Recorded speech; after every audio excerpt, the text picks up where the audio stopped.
Bienvenidos y bienvenidas a Tal Como Somos, programa presentado por Carmen Pérez, donde los temas y el ritmo los marcas tú, porque nadie es perfecto.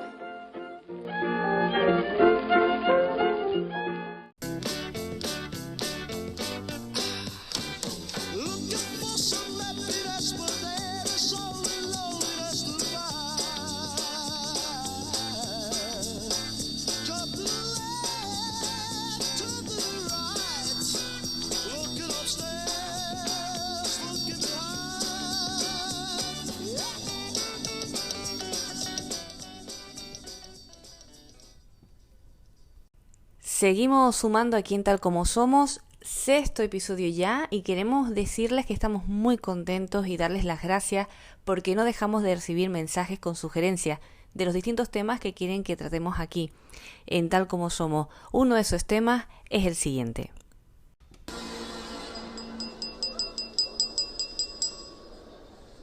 Hace 6 horas nos llegó un mensaje.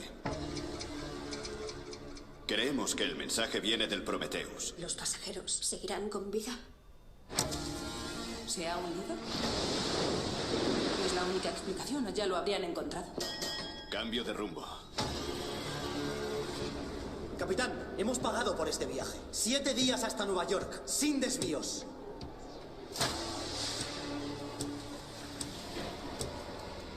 ¿Dónde están todos?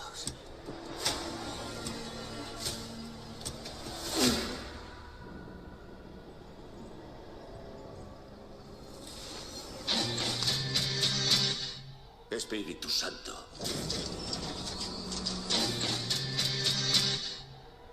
Protégenos del mal y de la falsedad del mundo.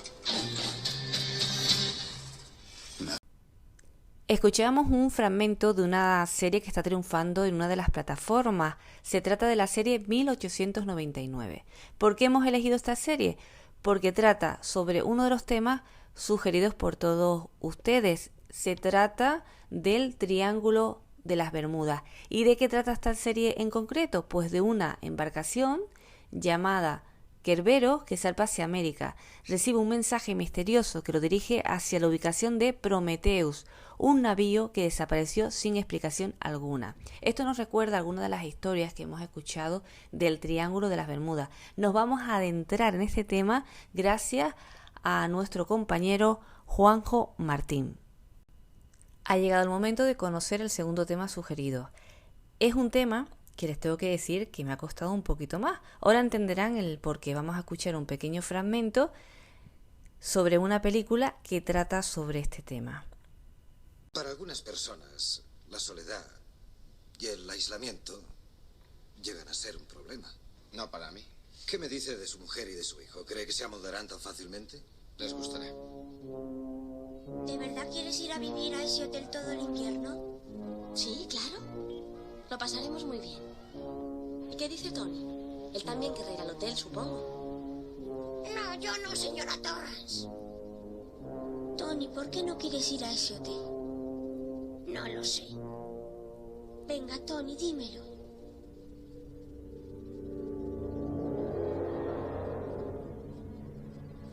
¿Qué hay en la 237?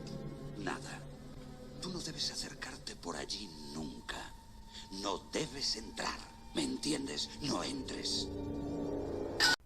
Escuchando este fragmento nos podemos hacer una idea del tema que vamos a tratar en la segunda parte de Tal Como Somos. Se trata de las casas encantadas. Y cuando hablamos de casas encantadas no puede faltar la película El Resplandor. Una película protagonizada por Jack Nicholson y que sigue a un escritor y su familia mientras se hospedan en un hotel durante una ventisca. ¿Qué pasa? Que cuanto más tiempo se queda, más influye el hotel en su psique. Es una película basada en una novela de Stephen King y hay que decir que este escritor no quedó muy contento con los cambios que hizo el director de la película. Hablamos de Stanley Kubrick. Pues sí, vamos a hablar sobre Casas Encantadas con el compañero Juanca Romero. Hoy en este sexto episodio traemos otro tema. Vamos a escuchar un pequeño fragmento para que más o menos se haga una idea de qué va a tratar este tercer tema que hemos decidido después de leer las distintas sugerencias que nos han enviado a lo largo de estas semanas. Marcianita, asegura a los hombres de ciencia que 10 años más tú y yo estaremos tan cerquita.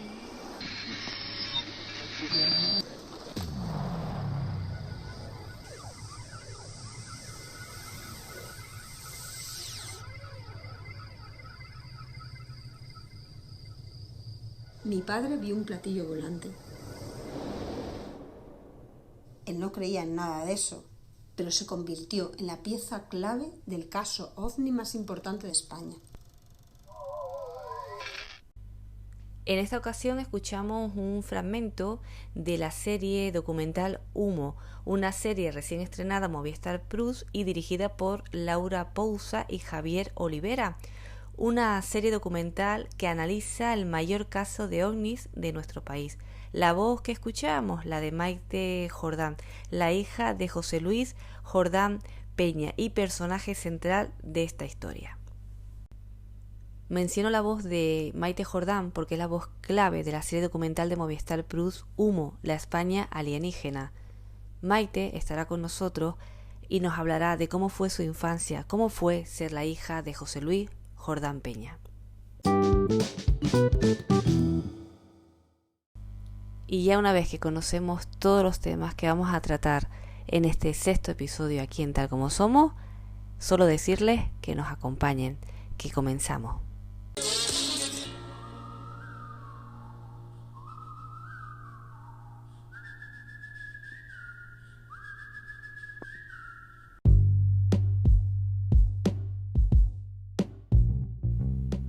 Como les comentábamos al principio, hablamos sobre el Triángulo de las Bermudas con el periodista científico Juanjo Martín. Como les adelantamos al principio, vamos a aprovechar una serie que seguro que muchos de ustedes ya han visto en la plataforma 1899 y también aprovechando que muchos de ustedes nos han solicitado hablar sobre el Triángulo de las Bermudas, de lo que va esta serie, pues tenemos al otro lado a Juanjo Martín, que nos va a hablar sobre este tema. Hola Juanjo, ¿cómo estás? Hola, muy bien, encantado de estar con ustedes, un placer. Y nosotros también tenerte aquí como siempre, en cada episodio, siempre poniéndose toque, ¿no? Científico en este caso, pues lo que nos gustaría saber, bueno, que no sé si tendrás la respuesta, porque es una respuesta muy genérica, Triángulo de las Bermudas, Juanjo, ¿realidad o mito? ¿Tú qué crees? El Triángulo de las Bermudas es un clásico de los misterios. Está en el top 5 de los misterios junto con los ovnis, el Yeti y todo ese tipo de cosas, ¿no? Es de obligada mención cuando hablamos de misterios. Pero es cierto que si bien es muy popular, no tiene tanto misterio, no es tan misterioso. Cuando te pones a investigar un poco qué ha pasado ahí, es cierto que es muy popular, pero de misterioso tiene poco. Pero antes, si te parece, vamos a explicar qué es el Triángulo de las Bermudas, porque es cierto que en los 60, 70, 80 se hizo muy popular, pero desde hace poco para acá es más desconocido. Por eso, para los que se incorporan de nuevo a esto del Triángulo de las Bermudas, contarles que es un triángulo imaginario, evidentemente, que tiene una extensión de unos 1,1 millones de kilómetros cuadrados y que lo forma un triángulo equilátero con 3 puntas geográficas que hay que imaginar un poco el mapa del Caribe. Una punta estaría en las Islas Bermudas, de ahí su nombre, otra en Puerto Rico y la tercera en Miami, en Florida, en Estados Unidos. Pues ese territorio que encierran estos 3 puntos, ese triángulo, se hizo muy popular, sobre todo a partir de 1945, cuando desaparecieron pues 5 aviones de la Marina de Estados Unidos que sobrevolaban la zona, ¿no? Incluso desapareció un 6º aparato, un avión de emergencia Martin Mariner, que acudió al rescate de los 5 primeros, ¿no? Fueron Desaparecieron 5 aviones, en la operación de búsqueda salió un sexto avión al día siguiente y ese sexto avión también desapareció sin dejar rastro, ¿no? En total desaparecieron 27 personas. A partir de ahí, la leyenda. 5 años más tarde ya empezaron los periodistas a preguntarse qué había pasado y empezaron a recopilarse más desapariciones. Y desde entonces, pues, han desaparecido, es cierto, pues muchas embarcaciones y muchos aviones en esa región. Pero si nos vamos a los datos, en ese lugar no han desaparecido más embarcaciones y más aviones que en otro lugar. Más o menos desaparecen. Hay lugares en el mundo donde por el tráfico de aviones y de barcos que se producen, pues un tanto por ciento siempre desaparece.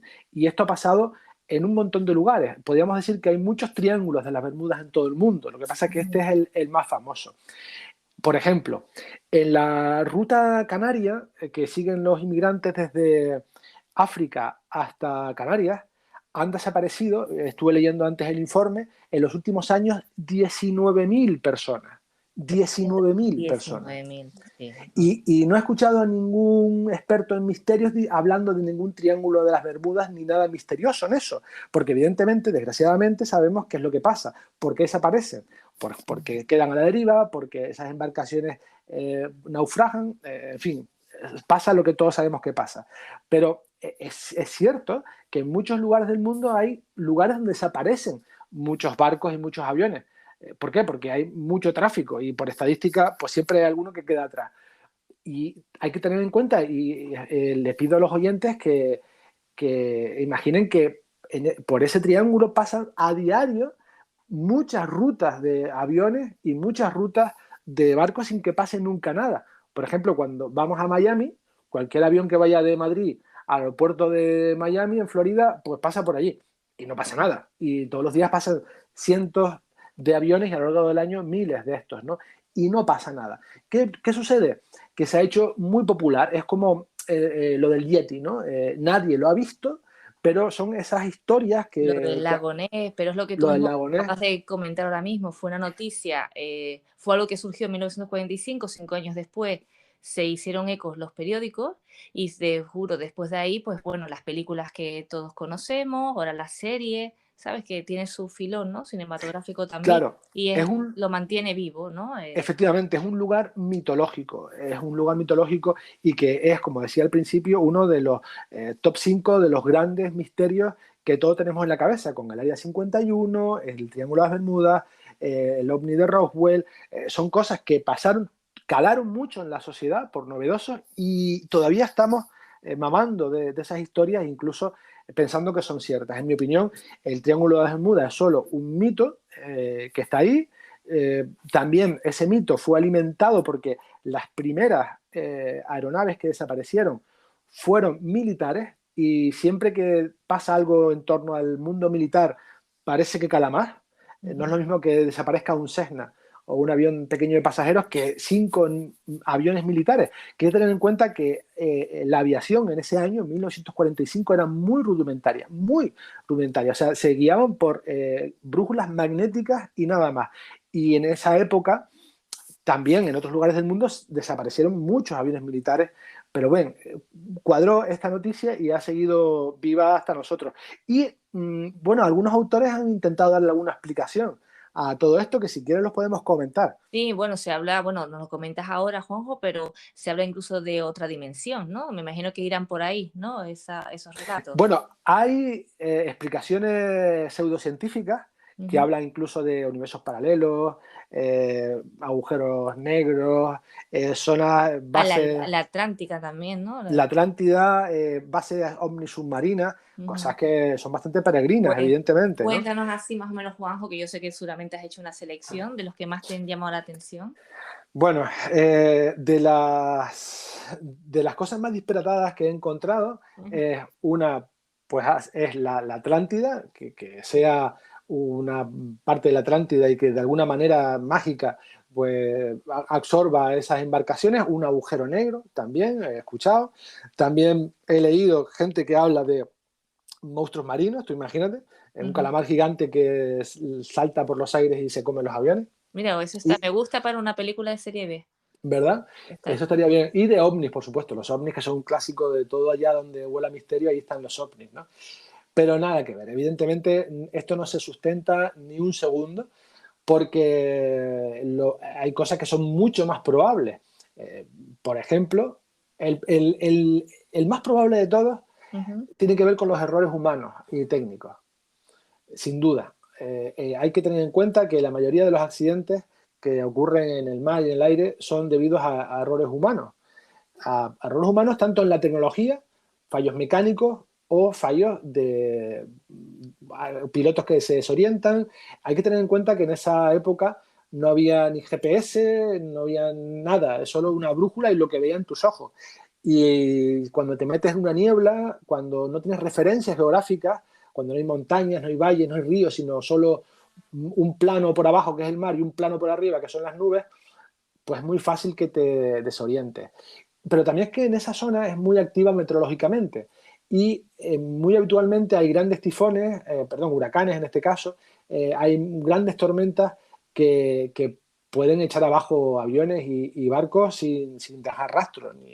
Claro, la duda es esa, tú lo has dicho ahora mismo, Juanjo, lo de sin dejar rastro. Eso es lo que quizás también ha creado ese misterio. ¿Dónde van a parar? ¿Dónde están los restos de esos aviones, de esos barcos que se pierden, ¿no?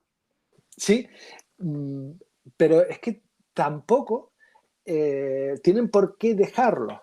O por lo menos, si lo dejan, no tenemos por qué encontrarlo. Pero hay que tener en con todos cuenta los que... adelantos que hoy en día, ¿no? Esos radares y demás, ¿por qué Sí, se han encontrado?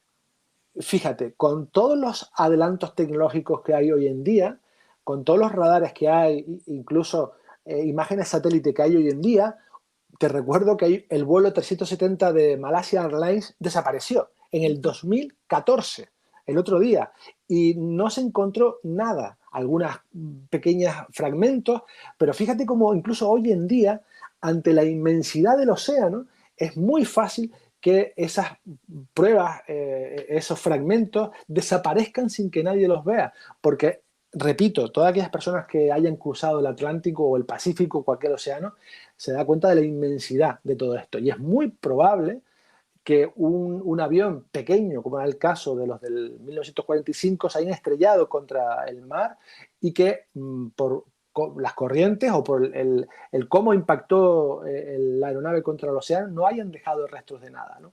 Evidentemente, como pasó, por ejemplo, en el 2014 con el Malaysia Airlines, ¿no? Es muy factible y eso pasa constantemente. Y vuelvo otra vez a la ruta canaria.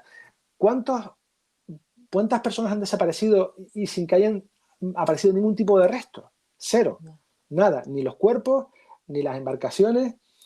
Es Claro, muy habitual. el mar es, bueno, sabemos todas las corrientes y demás, ¿no? Es Sí, muy pero bueno, también se han especulado desde la ciencia también, con más o menos tino, pero bueno, es una teoría que está fundamentada, el tema de las explosiones de metano.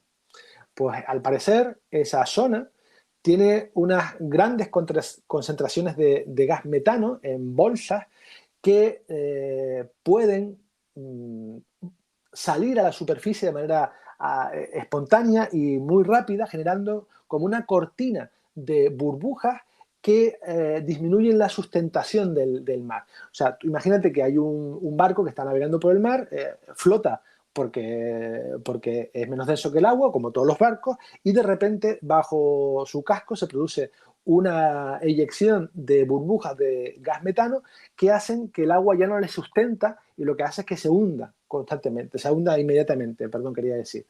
Bueno, eso puede pasar, en alguna ocasión se ha observado ese fenómeno, ¿no? De burbujeos muy intensos que hacen que el agua no sustente lo que está encima y caiga. Claro, bueno, pero después te podría puedes ser. mirar los documentales, porque a mí me encanta ver documentales, seguro que los oyentes también, a muchos de ustedes, y ves documentales de cazador de tesoros, ¿no? Buscadores de tesoros, mejor dicho. Y te ves en esas embarcaciones con los radares y encuentran embarcaciones muy antiguas, que llevan mucho tiempo, ¿no? Y las localizan. Entonces es lo sorprendente. Depende a lo mejor de la zona donde estén buscando, con mapas o con información que van encontrando, ¿no? En libros de historia o que les llegan de buenas a primeras y encuentran esas embarcaciones. Entonces, lo que hablamos, bueno, que sí, que el mar es muy grande y que pueden estar ahí y en algún momento pues puede aparecer, a lo mejor lo de los aviones no, como dices, porque son pequeños, es decir, no es como un barco, ¿no? Como, vamos a poner el ejemplo del Titanic, ¿no?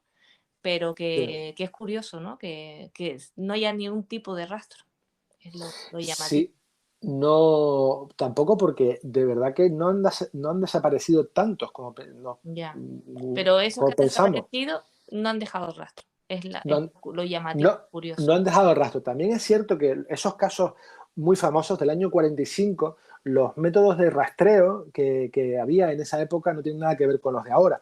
Y evidentemente lo que no va a pasar es que ahora llegue a las costas de Cuba, por ejemplo, o República Dominicana, un resto de ese accidente. Ya estarán bajo el mar desde hace mucho Claro. tiempo, ¿no? Y las profundidades también, seguramente, bueno, de todos sabemos, Sí, ¿no? Depende de tampoco la zona donde cae, pues hay mayor profundidad que en otras zonas. hablamos del Caribe, tampoco son fondos abisales, ni mucho menos, pero bueno, tienen cierta profundidad. Pero yo sobre todo me gustaría ir al principio. Piensen en todos los aviones que llegan a Cuba constantemente, o a República Dominicana, o que van a Honduras, o a Nicaragua, o a México. Todos pasan por ahí. Aproximadamente, muchos por supuesto, los que van a Cuba y República Dominicana, todos pasan por ahí. Y no desaparecen. No desaparece nada, ni siquiera uno al año, ni uno cada 10 años. Claro. Pero bueno, queda todavía el mito ese de ahí. No sé, pero bueno, está bien, es un mito, una leyenda. Dos series de televisión.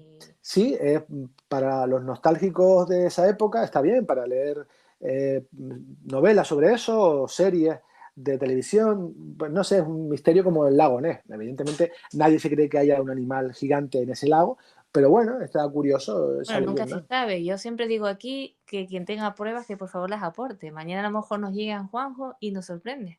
O vemos, bueno, imágenes ya han circulado, ¿no? Por ejemplo, del monstruo lagonés o del Yeti, ¿no?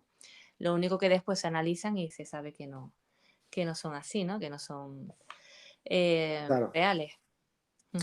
Sí, bueno, Y yo por sembrar un imágenes... poquito de misterio, es que como tú vas más de más científico, digo, joder, tengo que ponerme de la otra parte.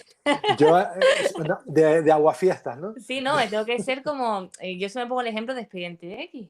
Tú eres aquí en este caso, pues eres Scully. Pues yo voy a hacer un poquito de Mulder, ¿no? Vamos ahí. Vamos a Bueno, creer, la verdad está ahí fuera, ¿no?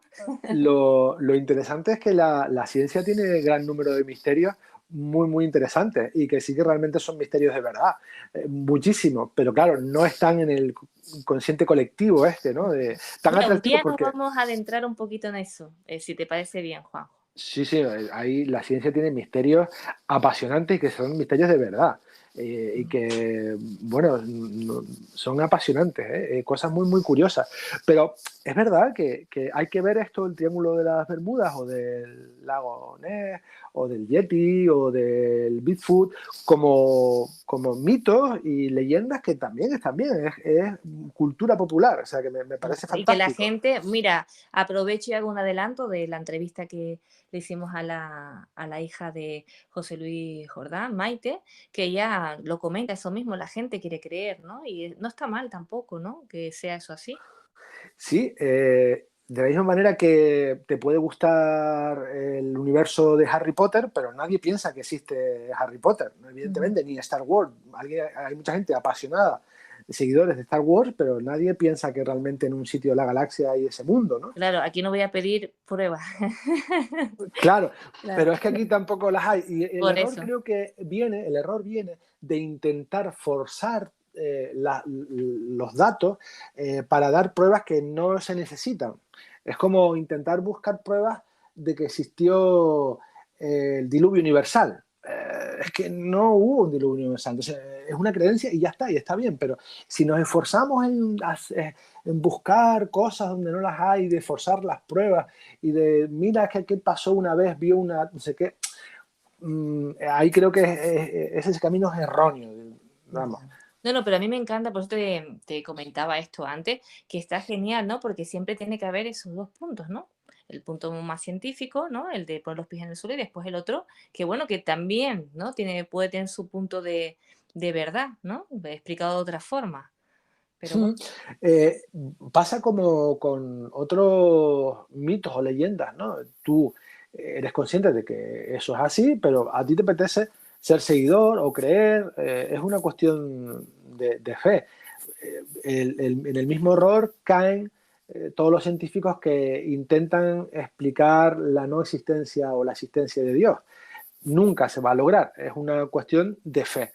Incluso es perder el tiempo intentar demostrar la existencia o la no existencia, porque está en otro plano de discusión, no está en el plano de demostrarlo o no demostrarlo, es solo una creencia, puedes creer en él o no. Te entiendo perfectamente. Pues Juanjo, con esto pues terminamos este apartado. Mira, da pie a otros temas como siempre, lo que comentabas antes sobre aquellos misterios reales, ¿no? Que todavía la ciencia pues no tiene explicación sobre ellos y que se ha encontrado, ¿no? Y que lo está intentando, que son muchos. Y también podemos hablar, ¿por qué no?, del lago Ness, también, del monstruo del lago Ness y del Yeti.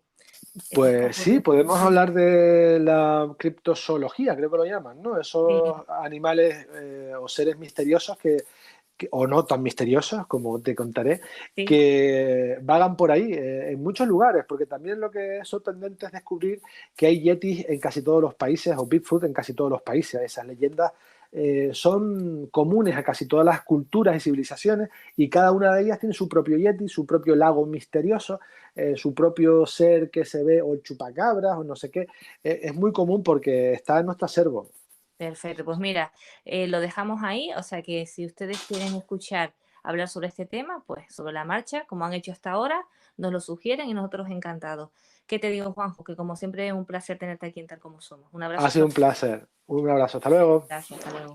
Memories like voices that call on the wind. Madeline Gwyn's,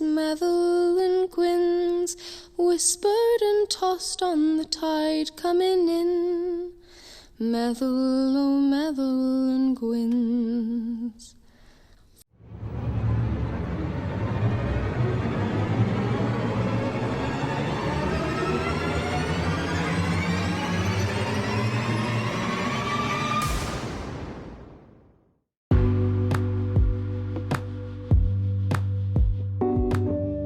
Ha llegado el turno ahora de hablar de las casas encantadas con el compañero Juanca Romero, comunicador especializado en el misterio.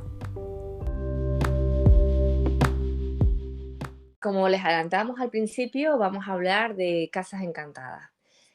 Tenemos que comentarles que habíamos analizado de si poner o no psicofonías, y en principio pues vamos a hacer un programa especial dedicado a ello, a las psicofonías, así que pueden estar tranquilos. Eso sí, al final de la sección vamos a poner una, pero bueno, que no es como la que teníamos pensado poner al principio. Tenemos al otro lado para hablar sobre este tema a Juanca. Hola Juanca, ¿qué tal? ¿Cómo estás? Hola Carmen, bien, estoy en una casa encantada. Oye, o también puedo decir encantado de saludarte. Gracias, mira, pues te ha quedado fantástico, te ha quedado muy bien, ¿eh? Es que ni planeándolo te quedas tan bien. Bueno, hablando de casas encantadas, para que los oyentes se hagan una idea, realmente, cuando hablamos de casas encantadas, ¿a qué nos referimos? Bueno, cuando hablamos de casas encantadas o casas embrujadas, que es un término que se utiliza también, no tanto en España, sí en otros países, pero viene a ser lo mismo, ¿no? Según la cultura popular, una casa encantada es una casa donde ocurren supuestos fenómenos paranormales. Normalmente estos fenómenos se asocian a algún tipo de casuística que ha ocurrido en esa casa, algún crimen o alguna leyenda relacionada con apariciones, con algún fenómeno legendario, ¿no?, que tiene que ver con esa casa, ¿no? Pero insisto, esto forma parte principalmente de la creencia popular y no es nada novedoso. Esto se arrastra desde esa época del romanticismo del siglo XIX. Antes estábamos comentando lo de las psicofonías y me gustó la aclaración que hiciste, ¿no? Que no tiene que ver, de hecho la mayoría de las psicofonías no se graban en casas encantadas, según me comentaste. Es así, ¿verdad, Juanca? Así es decir, la tendencia es que todos imaginemos o demos por hecho que una psicofonía siempre se obtiene en el interior de un inmueble, y no es verdad. Se obtienen muchas psicofonías dentro de lo que significa muchas en esto, que que una psicofonía no se obtiene como una máquina de hacer churros, que sale donde tú quieras que vayas, ¿no? A pesar de que algunos lo ven de así, no es así. Y muchas de esas psicofonías se obtienen en exteriores, en lugares que no tienen que ver con el propio inmueble. Cierto es que hay otras muchas que sí, que se obtienen en el interior de edificios, algunos de ellos en donde jamás se ha recogido otro tipo de fenómenos. Me explico. Muchas de las psicofonías se obtienen en espacios, y cuando hagamos ese especial psicofonías entraremos en detalle, pero que se obtienen en espacios donde no se ha producido otro fenómeno, ni ha habido apariciones, ni las cosas se mueven solas, ni este tipo de cuestiones, ¿no? Así es que no está directamente o estrechamente ligado el fenómeno psicofónico con los fenómenos que ahora vemos que se producen en una casa encantada. Para denominarla encantada tiene que producirse determinadas cosas para poderla catalogar así. ¿Y qué cosas son las que, bueno, ya nos adelantaste una, ¿no? Que se muevan cosas. Bueno, ¿Y qué más? aquí le vamos a dar la noche a más de uno. A mí ya me la vas a dar, o sea que bueno, no pasa nada. Me solidarizo con esas personas que nos están escuchando, que lo sepan que yo lo paso también mal, ¿eh? Bueno, aquí hablaríamos podríamos empezar hablando del fenómeno de la aparición en sí, ¿vale? Es verdad que no siempre se aparece frente al testigo aquello que produce el fenómeno, pero cuando sí ocurre, tendríamos que hablar de dos tipos de apariciones, ¿vale? Estarían las apariciones espectrales y las apariciones fantasmales. En las espectrales, pues lo que se muestra frente al testigo, digamos, hablando fríamente, no interactúa con él. Aquello que se aparece, un poco vamos a hablar sencillamente, ¿no? Va a su bola, va a lo suyo, ¿no? No interactúa y además se manifiesta de una forma poco clara, poco nítida, borrosa, etérea, ¿vale? Sin embargo, la otra aparición, el otro tipo de aparición, sí, esta sí interactúa con el testigo. Y aquí es donde vienen los demás detalles de una casa encantada. Cuando interactúa contigo lo puede hacer simplemente conformándose, apareciéndose delante de ti, mostrándose e interactuando, por ejemplo, pues tocándote, sintiéndote tocado. Esto ocurre. Cuando digo tocado puede ser simplemente rozado o incluso empujado, como ha ocurrido en alguna casa en la ciudad de La Laguna, en la isla de Tenerife, ¿no? De personas que se sienten empujadas, o en el barranco de Badajoz en Güímar. Luego tenemos la posibilidad de que interactúe contigo moviendo objetos. Y esto que parece del cine, esto se produce. Insisto, no es una cosa que ocurra todos los días, pero cuando ocurre, ocurre, y debe ser muy potente poder ser testigo de eso, ¿no? De ver cómo un objeto no es que cambie de sitio, hoy te lo encuentras aquí, mañana allí. No, hablamos de otra cosa. Hablamos de ver cómo el objeto se mueve. O lo más extendido, Carmen, que es provocar sonidos. Esto está muy extendido en muchas de estas casas, prácticamente en todas las que catalogamos casas encantadas, se produce el fenómeno del lo que llamamos raps, que son golpes secos en las paredes, en los suelos, en los techos, golpes secos, o la mimofonía, que es un sonido que tú identificas como que lo conoces, pero que no encaja en ese lugar. Te pongo un ejemplo. Mire, un ejemplo a todos los oyentes. Además, va a ser fácil porque esta noche les va a pasar en casa. Miren. Ay, mi madre. Venga, vamos Imagínate allá. imagínate que estás durmiendo en medio de la noche y de repente te despiertas un fuerte estruendo porque una vitrina de cristal se cayó al suelo, reventó. ¡Bum! Tú identificas el sonido como un sonido conocido, es el sonido del cristal roto. Sin embargo, te levantas, vas a mirar y está todo en completo orden. Eso es una psicofonía. O cuando suenan las teclas de un piano en un lugar donde no hay piano, pero tú lo escuchas. Eso es una mimofonía. Claro, que es algo como familiar, que ya identificas, pero claro, que en ese momento no debería pasar. No lo evidencia. Exactamente. De Así alguna que, manera está interactuando lo que quiera que sea, esa entidad, ese fenómeno, ese eco del pasado, como lo quieras llamar, está interactuando contigo. Esto ocurre en las casas encantadas o embrujadas. y estoy convencida de que a algún oyente le ha pasado similar, y ahora mismo le vendrán a la cabeza distintas situaciones y que en su momento a lo mejor no le dio importancia y ahora se parará a pensar y digo, oye, pues me pasó algo de lo que está comentando Juanca. Yo luego te voy a contar un caso particular ocurrido en pleno 2022, un caso en el que yo estuve presente, pero no estuve solo yo, sino que éramos 47 personas. Eso te iba a preguntar si tú has vivido alguna de esas experiencias. Debo decir que sí, y quiero ser sincero, porque sabes que a mí no me gusta demasiado el circo, ¿no? Entonces, es verdad que hay gente que cada vez que sale a la calle afirma haber vivido lo insólito. Y una de dos, o sale poco o exagera mucho. En cualquier caso, en 30 años, 30 y pocos años dedicados a esto, puedo contar, yo creo que una decena de ocasiones en las que sí he vivido el misterio en primera persona, ¿vale?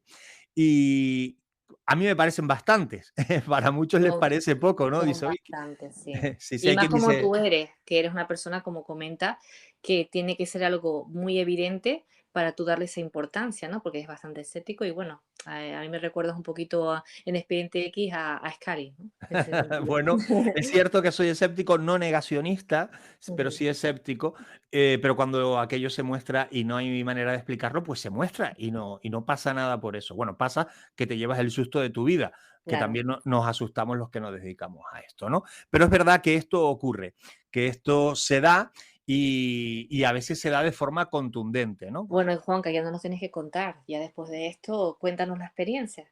Antes de adentrarnos en lo de las casas encantadas. Que tú... Vale, vale. Te cuento esta última porque Vale. ocurrió la noche del 29 de julio de 2022. Es decir, como quien dice, el otro día. Sabes que, bueno, y si no se lo cuento a los oyentes, en una de mis actividades, las actividades que hacemos en Rutas Misteriosas, en alguna ocasión hacemos siempre algo diferente. Y en esta ocasión, en el mes de julio, hicimos una serie de pases especiales, únicos, que consistían en introducir al grupo que se había inscrito, en un antiguo convento. Voy a dar los detalles justos, en un antiguo convento. En ese convento hacíamos un recorrido interior con la luz, pues la que había, que era muy poca o ninguna. Yo iba contando la historia de esa casa, que después de convento fue vivienda particular, con la desamortización, perdón. Y bueno, pues al final de ese recorrido dedicamos la última media hora dentro del convento, a puerta cerrada, lógicamente, y de noche, a hacer una experimentación, ¿vale? Que consistió en distribuir por la casa detectores de movimientos, grabadoras, videocámaras e incluso algunas personas que asistieron estuvieron en aislamiento en algunas habitaciones, ¿vale? Digamos que ese fue el entorno. ¿Qué es lo interesante? Que se produce lo insólito y fuimos 47 personas testigos.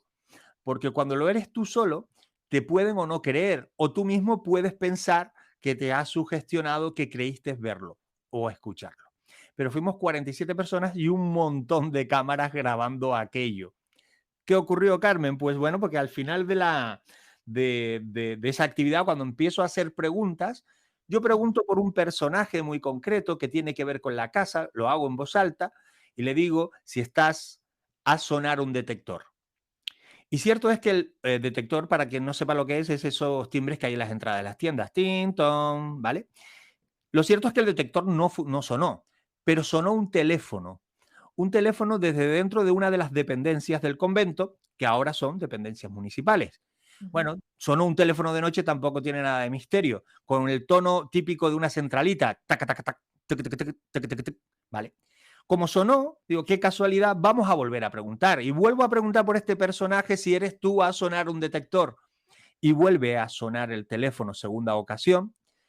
Así, Carmen, hasta 7 veces. Cada vez que yo decía a sonar, ya luego preguntaba por el teléfono directamente. Si eres tú, a sonar el teléfono. Sonaba inmediatamente, en 7 ocasiones. Claro, que no es ni 2, sino 7 ocasiones. Claro, y aquí no hay truco, porque si alguien quiere hacerte una broma, tú bien sabes que entre que tú marcas el último número y suena el primer tono, pasa un momento, pasa un rato, y esto era inmediato, continuado.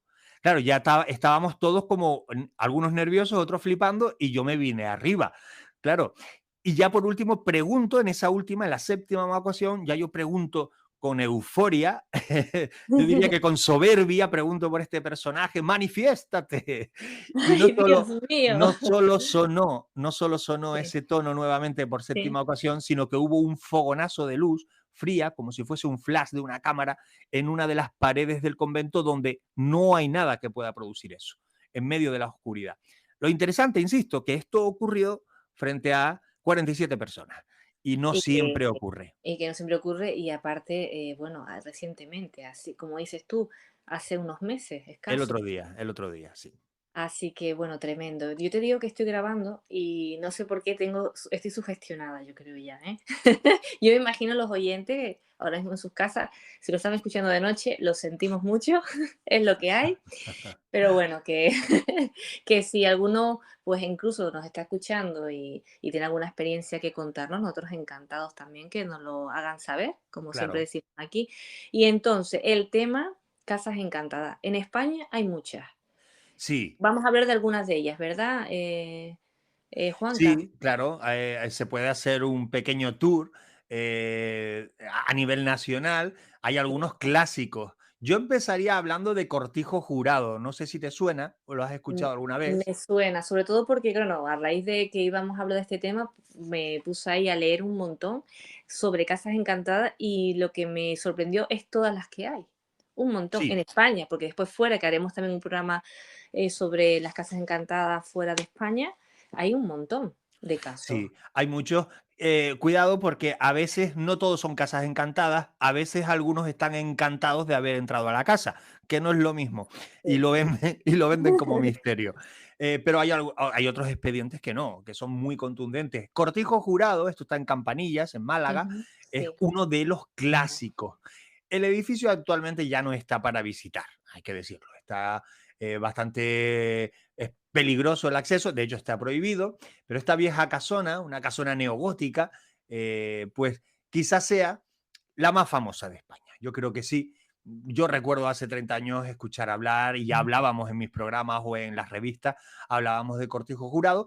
En torno a esta gran casona se confabulan algunas leyendas, eh, algunos hechos escalofriantes, apariciones tétricas envueltas en lo oscuro, realmente es bastante negro, ¿no? La sensación es bastante negra, no siempre ocurre así también en esta casa, ¿no? Estamos hablando de una casa de la segunda mitad del siglo XIX, tampoco es que sea una casa de muchos siglos o muy Ujú. antigua, y aparte de su apariencia, que es bastante llamativa, tiene más de 300, bueno, tiene 365 ventanas, ¿no? Ah, Una, eso sí, lo leí. Me llamó muchísimo la atención, lo de 365 ventanas Ujú. en aquella época. Mm. Bueno, pues es una de las casas más investigadas donde se habla de apariciones, se hablan de entidades que intentan quedarse contigo, tocarte, como que te retienen, te agarran,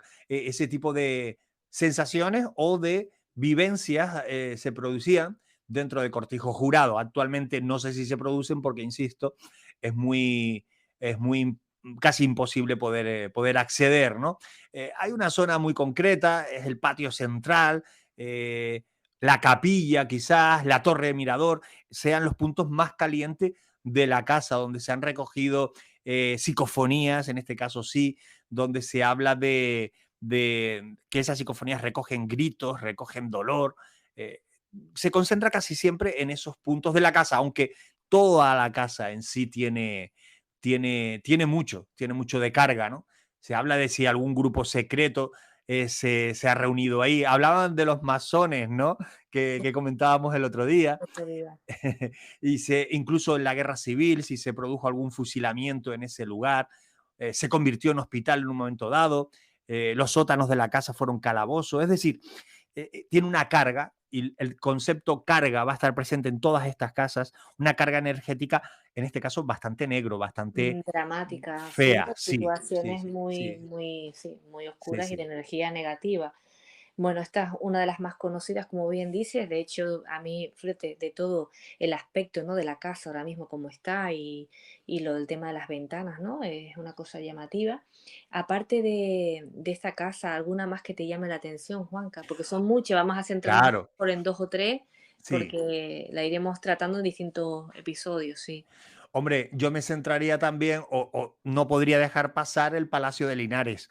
el Palacio de Linares se convirtió en un clásico en los años 90. Se llegaron a vender con las revistas del misterio cassette donde se recogían supuestas psicofonías del Palacio de Linares, que luego resultaron ser un fraude, que había sido un engaño con el que se hicieron de oro, pero un engaño. Aún así, sabiendo que se hizo un engaño sobre ese lugar, el lugar tiene sus propios fenómenos, sin necesidad de engañar. El Palacio Linares es muy céntrico, está en el corazón de Madrid. Está, bueno, te pones en las Cibeles y está ahí a un lado el Palacio de Linares, ¿vale? En la Plaza Cibeles, en el número 2 de la Plaza Cibeles. Sí, Dato curioso, dime. datos curiosos de esta casa, de esta enorme casa. Pues igual hablamos de apariciones en algunos momentos grupales, no una aparición de una entidad, sino de varias entidades juntas a la vez, ¿no? Y ahí detrás hay una historia que tiene que ver con marqueses, con herencias, con la fortuna. Romántica, también una historia romántica, pero que al final se desmiente, ¿no? Y se Sí. trata de eso, lo que tú dices, ¿no? De una herencia. Sí, se trata de una herencia y además hay un sitio de esa casa que a mí particularmente, quienes la hemos podido visitar, tiene un halo de algo, ¿no? Eso que nunca sabemos describir, ¿no? A mí hay una cosa que me llama mucho la atención y es ¿por qué mandaron a construir una casa de muñecas en el jardín del palacio? Una casa de muñecas, señora casa de muñecas, no estamos hablando de ningún juguetito Tamagotchi pequeñito, no, estamos hablando, ese es un punto que a mí me resulta bastante interesante e inquietante de esta casa, que invito a que visiten. Es la sede, si no recuerdo mal, de la Casa América. Creo recordar que actualmente es la Casa América todavía. Y es un sitio que tiene esa carga energética de la que hablábamos, esas sensaciones que a veces son más o menos intensas, pero que las tienen estas casas en común, denominador común, casas encantadas. Cuando comentaste, no sé por qué, me vino a la cabeza ahora lo de la casa de muñecas, que nada tiene que ver. Me vino la secuencia del Sexto Sentido. Esa secuencia donde ya se ve la grabación, la niña ahí, ¿no? Donde ella dice, ¿no? Que, bueno, yo imagino que todo el mundo habrá visto el Sexto Sentido, pero por si acaso no doy más detalles, Sí. pero me vino a la cabeza el Sexto Sentido. Bueno, pues esta sí la podemos visitar, así que genial, ¿no? Animamos aquí a que personas que se vean con ganas, ¿no? Y que la visiten, ¿no? Ese lugar exactamente el que tú comentas en concreto. Después aquí en Tenerife tenemos también pues casas encantadas, lugares encantados, ¿no? Sí, tenemos lugares y casas. Claro, has hecho un matiz que es importantísimo. Hay lugares que no son casas, que no tienen la edificación, pero que también están encantados. En Tenerife tenemos, por ejemplo, Barranco de Badajoz, del que se habla y se habla mucho. Tenemos en Punta del Hidalgo hay zonas que son importantes, que tienen esa carga, etcétera. Y luego casas. El gran icono de la casa encantada o casa con misterio, que es como me gusta llamarla a mí, el gran icono está en la ciudad de La Laguna, en Tenerife, y es la casa o Palacio Lercaro. Una casa, bueno, que tú conoces muy bien, y donde sí hay que adelantar, que vamos a confirmarlo ahora, vamos a poner una psicofonía. Sí. Al final es muy una psicofonía pero bueno, aquellas personas que no quieran escucharla, pues saben que va a estar al final. Lo advertimos por si acaso. Hablamos de la Casa del Lercado, que está ahí, ¿no? Una construcción de finales del siglo XVI. Sí. En la calle San Agustín. Que es la actual sede del Museo de Historia y Antropología de Tenerife, que es una casa o palacio señorial de comerciantes, eran sus propietarios, unos comerciantes genoveses de renombre, y que esta casa va confabulando en torno a ella una leyenda, que es la leyenda de Catalina Lercaro. En torno a esa leyenda, que ya tiene mucho tiempo, no se puede datar a cuánto, pero lo tiene, empiezan a confabularse una serie de fenómenos o de atracción hacia la casa. Y en la casa, y aquí voy a dar a uno de los datos yo creo que más llamativos, hemos recogido en las últimas décadas más de medio centenar de testimonios de fenómenos insólitos en su interior. Fenómenos como apariciones, raps, esos golpes secos de los que hablábamos antes, mimofonías. En las apariciones hablamos de diferentes apariciones, en unos casos una nebulosa blanca que parece transitar por uno de los pasillos, una zona muy concreta. en otro caso una sombra negra alargada, puntiaguda, que se desplaza por uno de los patios. Ese tipo de fenómenos, objetos que se mueven, se producen dentro de la casa Lercaro, y aquí sí que no ando con ambigüedades. Estoy totalmente convencido de que lo insólito se hace presente dentro de esa casa, sin duda alguna, convencido. Tanto así que, bueno, como dices tú, muchos testimonios. Yo recuerdo incluso en mi época de radio entrevistar a algún vigilante que dejó su puesto de trabajo por no poder soportar vigilar por la noche el museo, porque cada noche pues le pasaba algo que le hacía, pues bueno, que estar intranquilo, y llegó al punto de decir, mira, dejo este trabajo porque yo no puedo seguir así. Entonces, bueno, fueron uno o creo que más de uno, pero uno fue Muchos. el que bueno, habló en ese momento y contó su experiencia. La última persona con la que yo pude hablar, o al último testigo con el que yo pude hablar de la casa Lercaro, he hablado, yo creo que lo puedo contar ya en una veintena de personas que han vivido lo insólito allí. Bastante. Algunos de ellos incluso en horario de museo abierto, es decir, visitando el museo ha sido testigo de lo insólito. Otros muchos, la mayor parte, de la época en la que el vigilante nocturno, esa figura del vigilante nocturno estaba presente en la casa. Actualmente la vigilancia se conforma de otra manera, ¿no? Bueno, pues ninguno o gran parte de esos vigilantes no hacían las rondas que tenían que hacer durante la noche porque tenían claro que lo insólito estaba presente allí y se ceñían a estar en la zona de recepción, en la zona de entrada de la casa y pasar ahí la noche y viéndolas venir, ¿no? Recuerdo el testimonio de un vigilante que luego pude entrevistar a más testigos de ese mismo fenómeno, un grupo de 10 personas, Carmen, 10 personas, horario de tarde, museo abierto, la exposición del museo está en la planta superior. Bien, pues en la planta superior en ese momento no había nadie, como en los museos ocurre casi siempre en Canarias, que los visitamos poco. Bien, Ujú. en la parte de abajo había 2 empleadas del museo, un vigilante y un grupo de 7 personas que iban a visitar, venían juntas, amigos, familiares, iban a visitar el museo. Estamos hablando de 10 personas. Bien, pues escuchan como en el piso de arriba, contra el suelo de madera, cae una vitrina, por eso lo decía yo antes, una vitrina de cristal y revienta. Imagínate el estruendo en horario de visitas. El vigilante sube a la carrera. ¿Qué ha pasado? Empieza a sondear toda la casa y absolutamente nada. Todo en orden, 10 testigos, yo he podido hablar con 4 de ellos.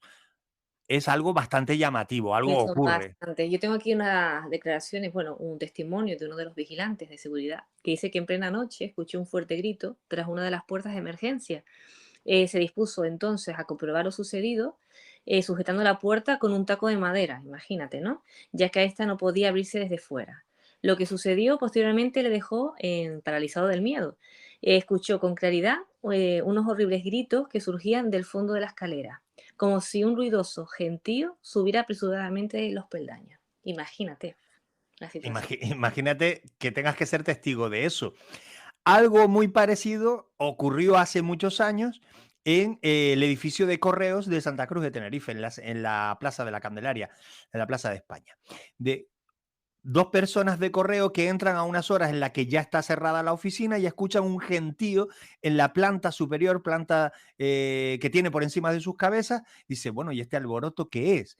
Tan claro era que subieron a ver quiénes estaban allí y no había absolutamente nada. Lugar en el que, por cierto, esto da para otra, se recoge una psicofonía donde se oyen unos lamentos como si estuviesen gritando, sufriendo, siendo fustigados en ese punto concreto, ¿no? Por eso te digo que esta noche, en todos los que estamos escuchando tu programa, esta noche puede ser la gran noche y en medio de la madrugada, 2:30, 3 de la mañana, ser testigos en nuestra propia casa de algo así. Sería lo ideal.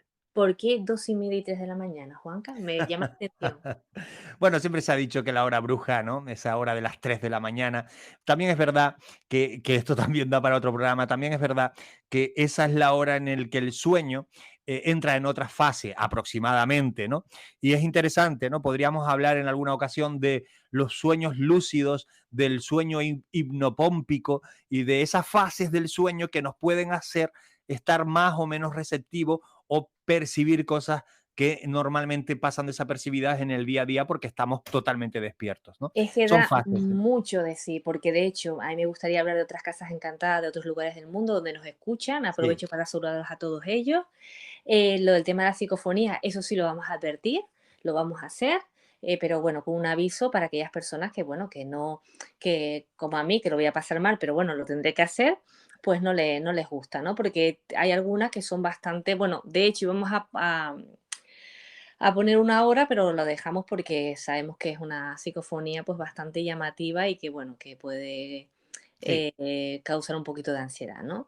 Entonces, Casa Lercado, también en Gran Canaria sé que hay alguna, lo del Correo, lo del Barranco de Badajoz, que también hablaremos de él en algún momento dado. Así que, ¿alguna cosa más, Juanca, en relación a las casas encantadas? ¿Algún dato más que nos quieras dar de alguna de Tenerife? En cualquier caso, decirles a los amigos y amigas oyentes que no todas las casas que tienen apariencia tétrica son casas donde se producen fenómenos. Primer punto. Segundo, aun produciéndose determinados fenómenos extraños en el interior de la casa, no tienen por qué hacerse una lectura negativa. A veces los fenómenos que se producen no tienen relación directa contigo, y por supuesto que no. Y casi nunca eso ocurre. Y cuando tiene relación directa con algo es con el propio lugar, ni siquiera con la casa, quizás con una construcción anterior o algo que hay en el entorno. Es decir, no hagamos una relación directa de causa-efecto con el lugar, que no siempre es así. El ejemplo claro lo tenemos en los cementerios, donde tendemos a pensar que son lugares propicios para toparte de frente con el misterio porque tiene relación directa con la muerte. Sin embargo, en los cementerios, estadísticamente, son lugares muy poco propensos al misterio. Así es que con las casas ocurre igual, no por su aspecto ocurren fenómenos, no porque haya ocurrido algo dramático en la casa tienen que producirse necesariamente esos fenómenos. A veces ocurren en lugares donde ni te lo imaginas y no sabemos por qué. Ejemplo, seguimos en la ciudad de La Laguna y ya con eso, digamos como titular te lo dejo, el Ateneo de La Laguna, que es un edificio donde no hay una tragedia asociada directa con ese inmueble, pero es uno de los grandes inmuebles donde se producen fenómenos extraños con bastante contundencia. Sí, bueno, cuando dices contundencia, porque bueno, también hay testigos. Claro. ¿Nos puedes contar, porque seguramente los oyentes ahora se van a ir con las ganas, alguna anécdota, bueno, algún caso, mejor dicho, que ha sucedido en el Ateneo? El Ateneo, lugar cultural por excelencia, y espero no tener que decir nunca en paz descanse, lo digo porque actualmente está cerrado por un incendio en su cubierta en octubre de 2019 y ahí sigue cerrado. Esperemos que sea el menor tiempo posible. Bueno, pues en ese inmueble, incluso en un momento dado, se ha experimentado incluso con sensitivos, con medium. Y estos sensitivos hablan de la presencia, o este sensitivo concretamente habla de la presencia de un niño que vaga por esos pasillos, que quiere jugar, pero que no está cómodo, ¿no?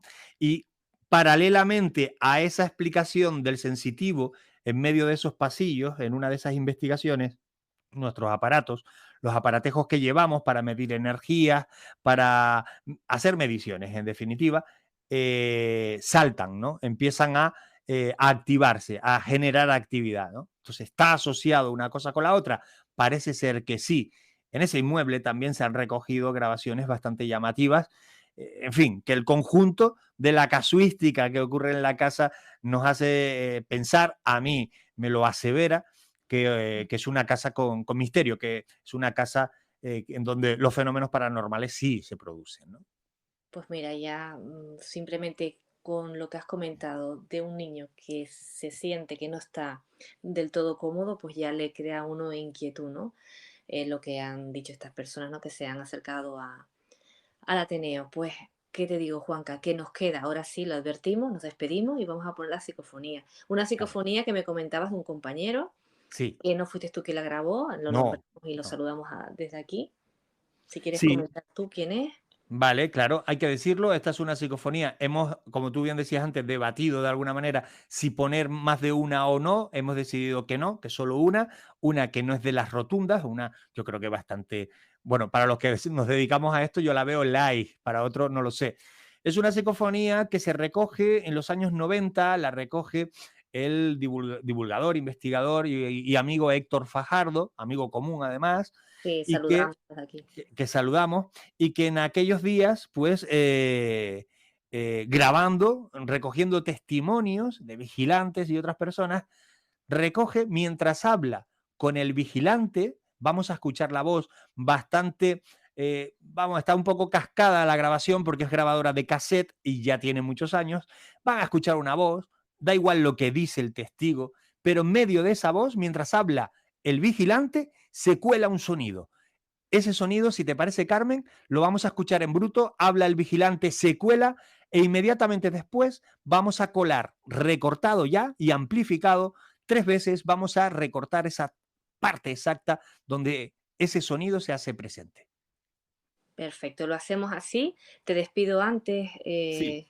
Juanca, y es lo último que van a escuchar los oyentes, porque así aquella persona que no quiera, adelanta y ya Oye, está. Y eso, aquí hemos sido muy buenos, porque no hemos colado nada en medio. eso te ha quedado bien. Será lo último que escuchen, dijiste, ¿no? Sí. Pero bueno, dicho así, no sé si querrán escucharlo. Será lo último que escuches. Ahí va. Bueno, Juanca, un placer como siempre. Hasta el placer. próximo episodio. Un abrazo. Un abrazo, un abrazo. De raíles, cuando iba arriba me había gustado todo cerrado. Y no había. Pero no lo tiré, en ese momento no tiré, una gracia más grande. Y no había. Y no había. Y no había.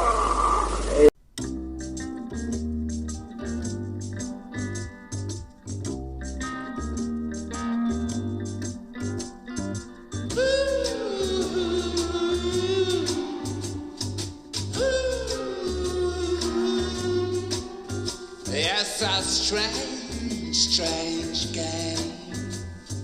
Strange, strange game. Such a shame, shame, shame.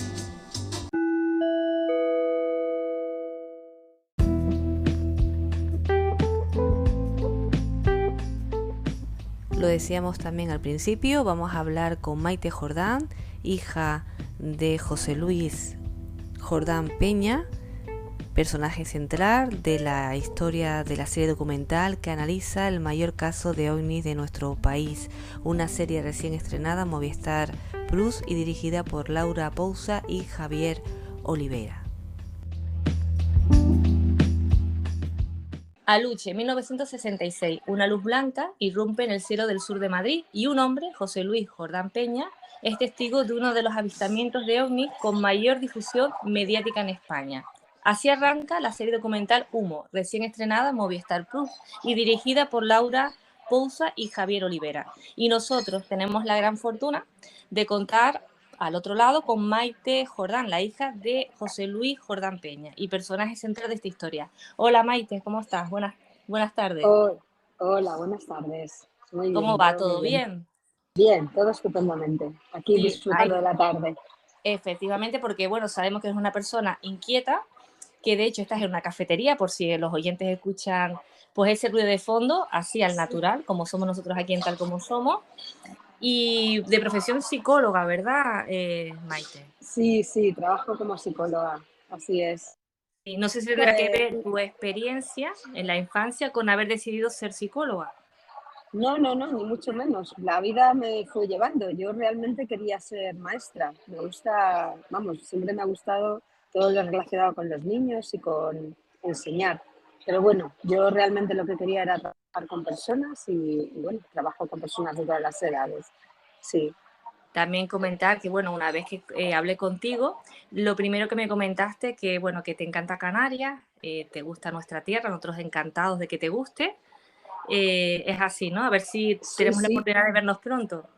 Soy una enamorada de Canarias. De hecho, incluso me planteé irme a trabajar allí, bueno, a trabajar y a vivir. Y bueno, conozco casi todas las islas y soy una apasionada de los ritmos canarios, de las leyendas, de todas las islas, del clima, del ritmo, todo me gusta. Bueno, pues aquí sabes que en cualquier momento, pues nosotros encantados bueno, sé que conoces a muchas personas aquí en Canarias, así Sí, que algunas. verás, serás bienvenida. Entonces, bueno, vamos a la historia. Me gustaría primero preguntar sobre la experiencia de participar en esta serie documental, que de hecho analiza, ¿no?, uno de los mayores casos de ovnis de nuestro país y cuyo protagonista es tu padre. ¿Cómo fue la experiencia de participar en la serie? Ha sido una experiencia, pues, digamos, intensa, muy intensa. Una experiencia, bueno, emocionante y apasionante también, muy interesante porque primero me ha permitido conocer cómo se genera una serie o cómo se genera cualquier contenido audiovisual desde el principio hasta el final. Participar en ese proceso, pues bueno, para mí ha sido bastante entusiasmante, digamos.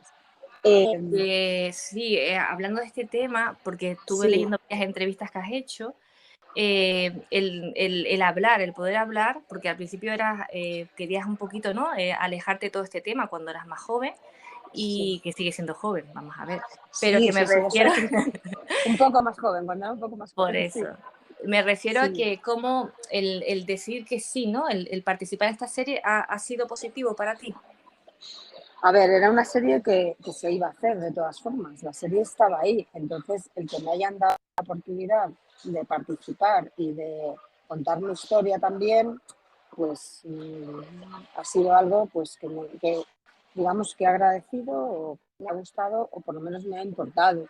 Sí, yo me he mantenido alejada de todos estos temas durante años y años. De hecho, bueno, hay bastantes amigos míos toda esta historia no la conocían. Se han sorprendido cuando de repente me han visto en televisión porque era lo último que se esperaba, claro. Me han dicho, es una caja de sorpresas. Así es.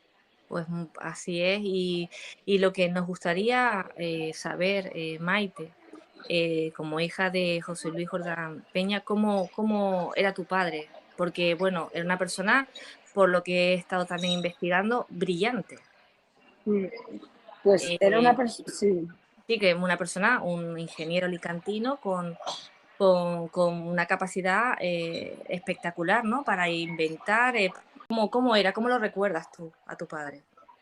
Pues como tú has dicho, era una persona muy compleja, una persona muy interesante, muy misteriosa también, con una capacidad pues, muy grande, muy brillante, muy interesado por todo lo que tenía que ver sobre todo con las ciencias o bueno, también con la antropología o todo lo que tenía que ver con el ser humano y con mucha capacidad también de enseñar, pues de mostrar todo lo que sabía y también de generar interés. Era una persona muy, pues eso, muy fascinante en todo lo que contaba, que maravillaba, digamos.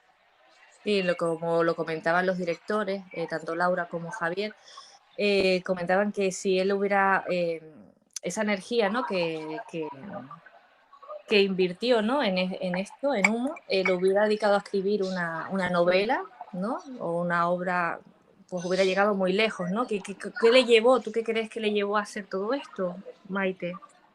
Pues sí, eso digamos que es la crítica que yo hago, que esa capacidad, pues bueno, que la podía haber enfocado a muchísimas cosas, no solamente, es verdad, porque tenía una fantasía, pues como se ha demostrado, desbordante y además muchísimos conocimientos, muchísimos datos que podía haber enlazado pues de muchas maneras.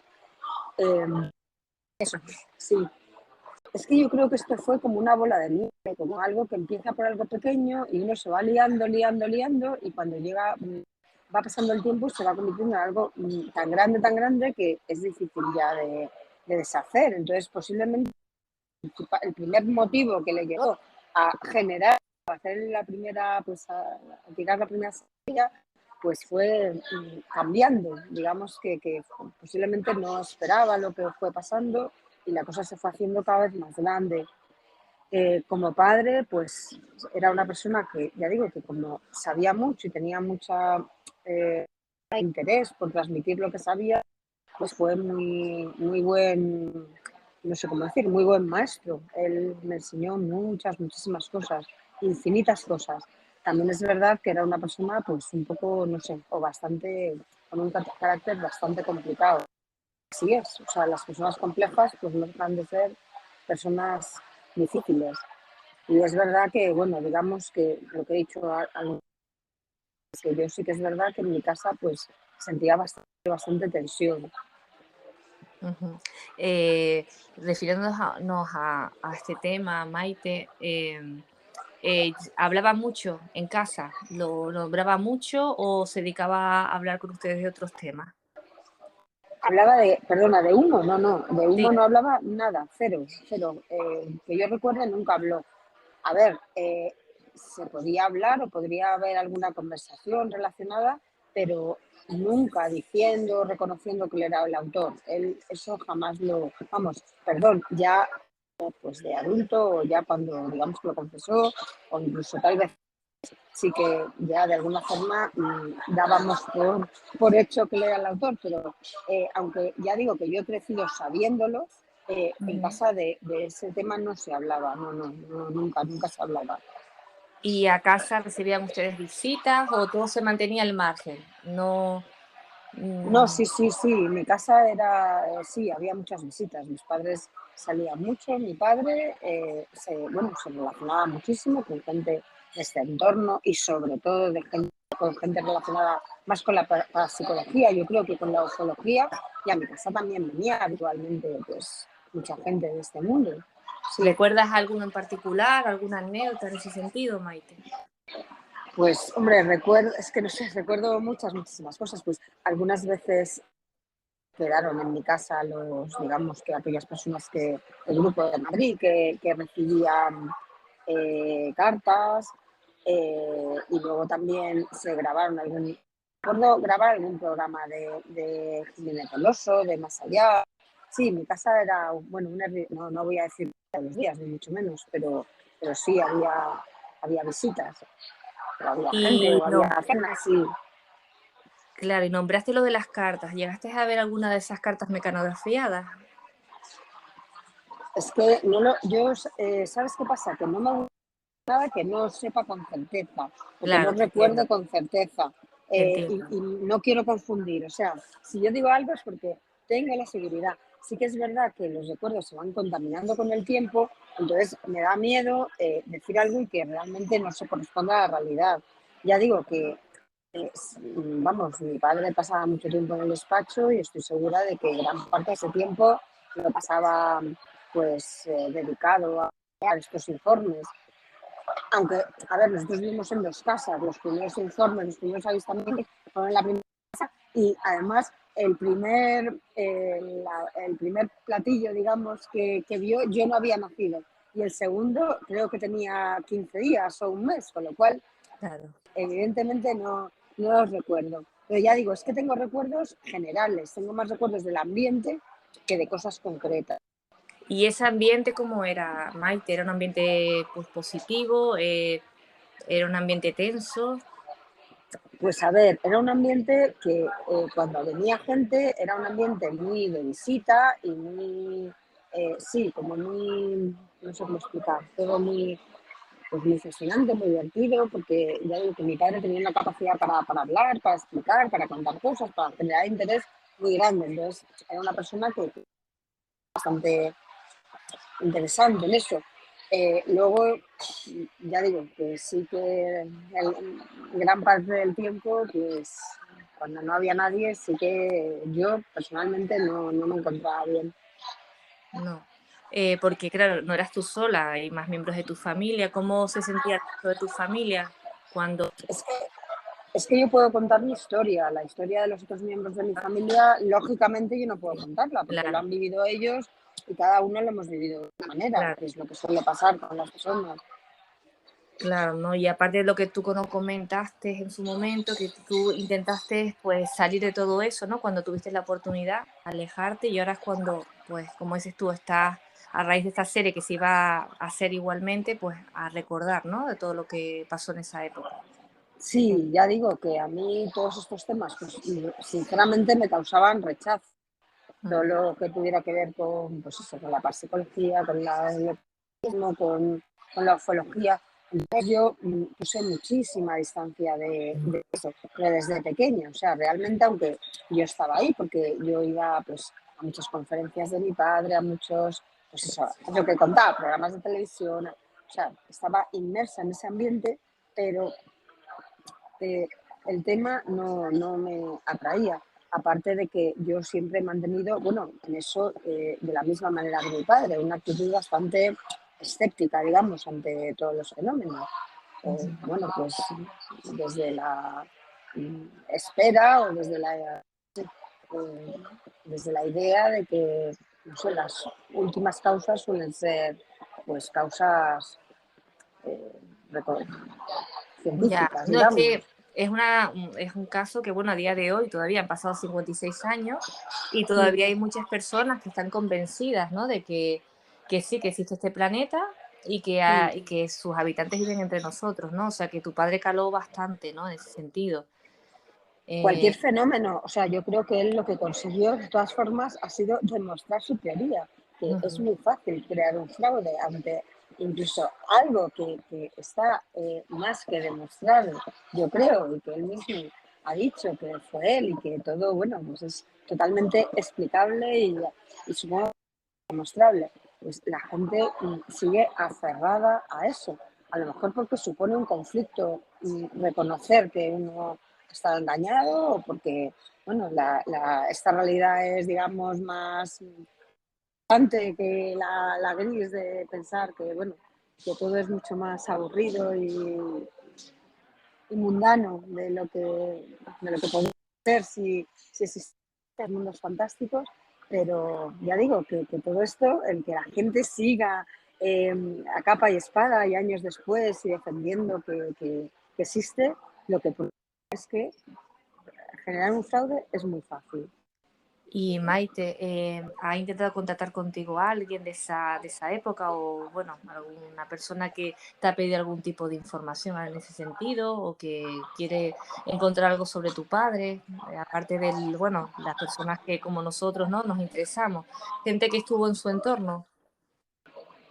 Es que, a ver, lógicamente los amigos de mi padre Ya o está, las ya pasan personas muchos que, años, claro. sí, las personas de este grupo, pues tristemente y por el tiempo que ha pasado, yo creo que todas o casi todas han fallecido. Entonces, no mantengo contacto con nadie. Digamos que de gente de la segunda o tercera, que no sé cómo va eso, pero creo que hay, digamos que investigadores o parapsicólogos de segunda generación, de tercera, o no sé, pues sí, con algunas personas he tenido algún tipo de relación. Y luego, pues por casualidades también me he encontrado con alguna de estas personas. De hecho, últimamente, y por casualidad, no ha tenido que ver, de hecho, esta persona no sabía que se estaba haciendo el documental, pues me encontré con el hijo de uno de los primeros que recibieron, las primeras personas que recibieron cartas. Sí, pero ya digo, de casualidad. Y luego te ¿Y voy a qué te contar una comentó? casualidad. Si lo puedes contar, ¿qué te comentó Sí. él cuando empezaron a hablar?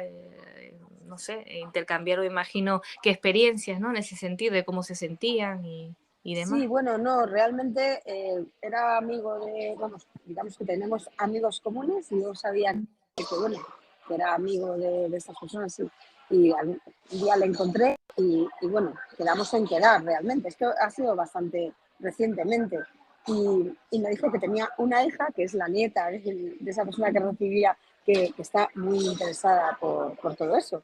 Entonces sí que, bueno, me apetece con ellos, la verdad. Y luego iba a contar, porque se me ha ocurrido una casualidad. Yo ya digo que soy la persona de las...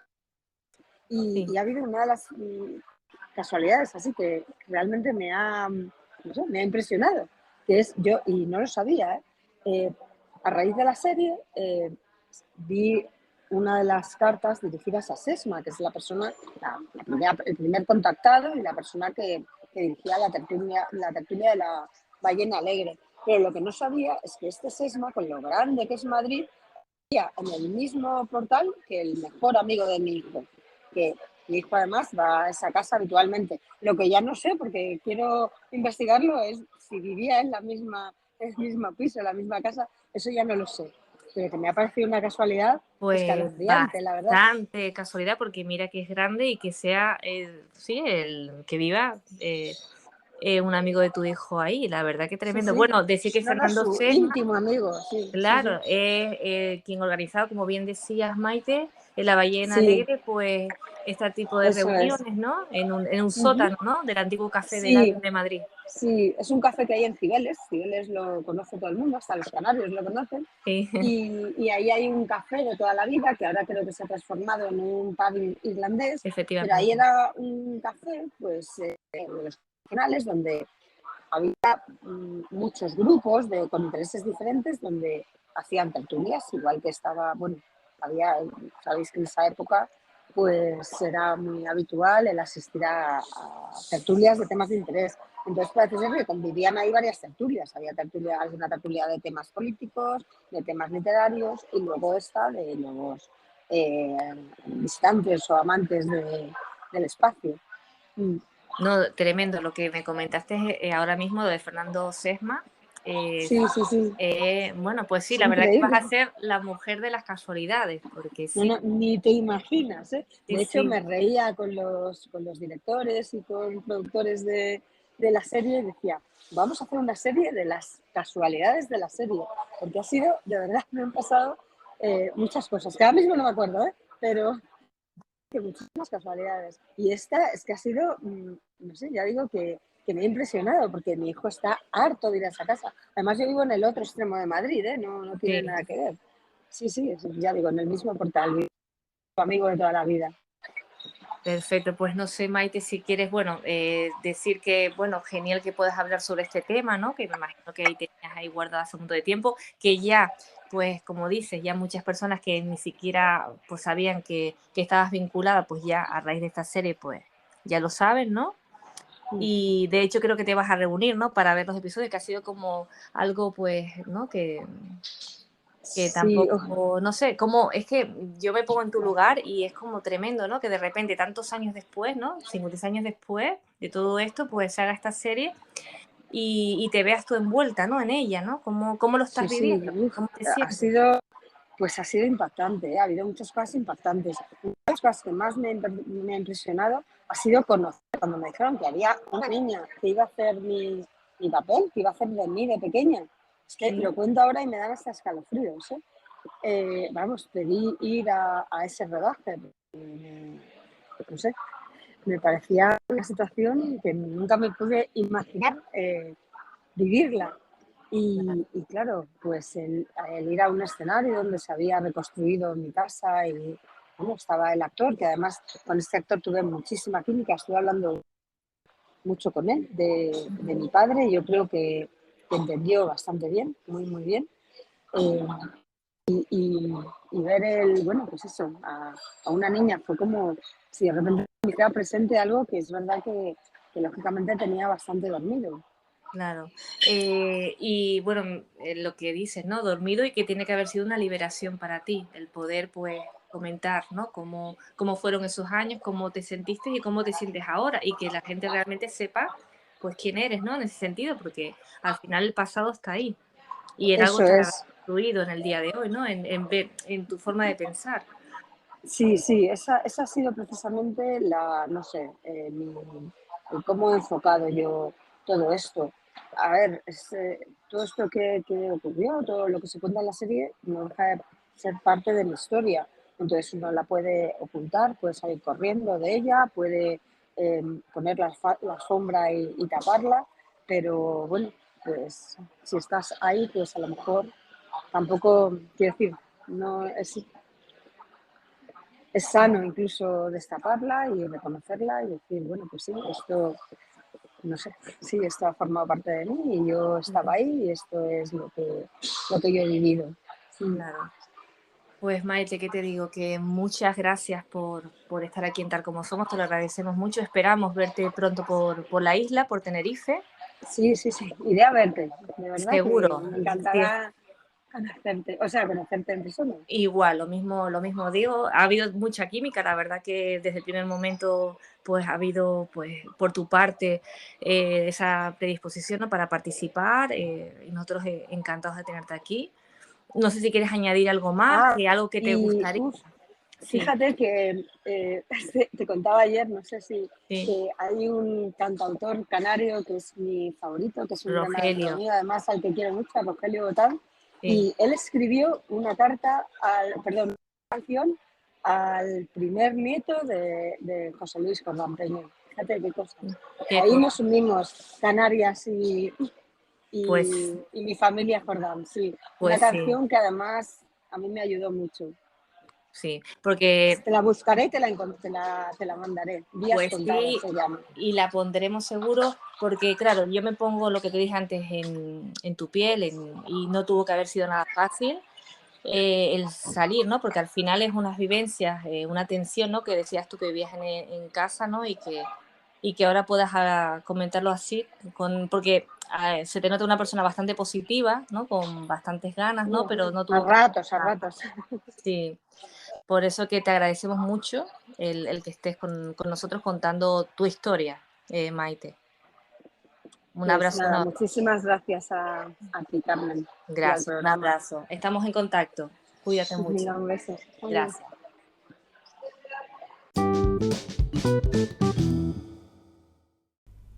Ha llegado el momento de la despedida, aunque como ya saben, aquí en Tal Como Somos siempre preferimos decir hasta pronto. Hoy terminamos con una canción, no con una banda sonora como es habitual. Una canción que menciona Maite Jordán y que le dedica Rogelio Botán, cantautor español nacido en Guipúzcoa el 22 de diciembre de 1956. Rogelio comienza su carrera musical en la década de los 70, musicalizando poemas de Gabriel Aresti o Miguel Hernández. Ya a finales de esta década se traslada a Tenerife, las Islas Canarias, dedicándose a la enseñanza y participando en distintos colectivos culturales. ¿Qué les digo? Que sean felices, que disfruten del camino, porque nadie es perfecto.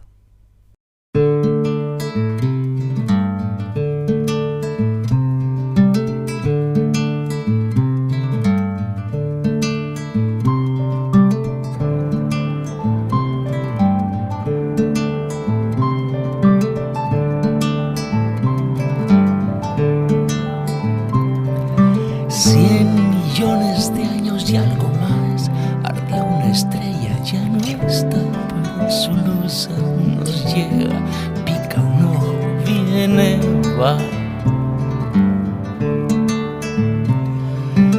20 días fueron nada más, ardió Madrid tras el cristal pendiente de cada latido de una vida de titán. La unidad de tiempo es el amor, 20 años no son nada y 20 días pueden abrigar toda una vida su calor. La unidad de tiempo es el amor que das, que tomas, que te dan en un tic-tac disparatado, sin principio, sin final. Hay besos que detienen el reloj y esperas de minutos que son años y envejecen como invierno que un recuerdo no salvó. 20 días son la eternidad si hay quien te espera, quien apuesta tu carrera y se la juega por sentirte respirar. La unidad de tiempo es el amor, 20 años no son nada y 20 días pueden abrigar toda una vida su calor. La unidad de tiempo es el amor que das, que tomas, que te dan en un tic-tac disparatado, sin principio, sin final. La unidad de tiempo es el amor. La unidad de tiempo es el amor. La unidad de tiempo es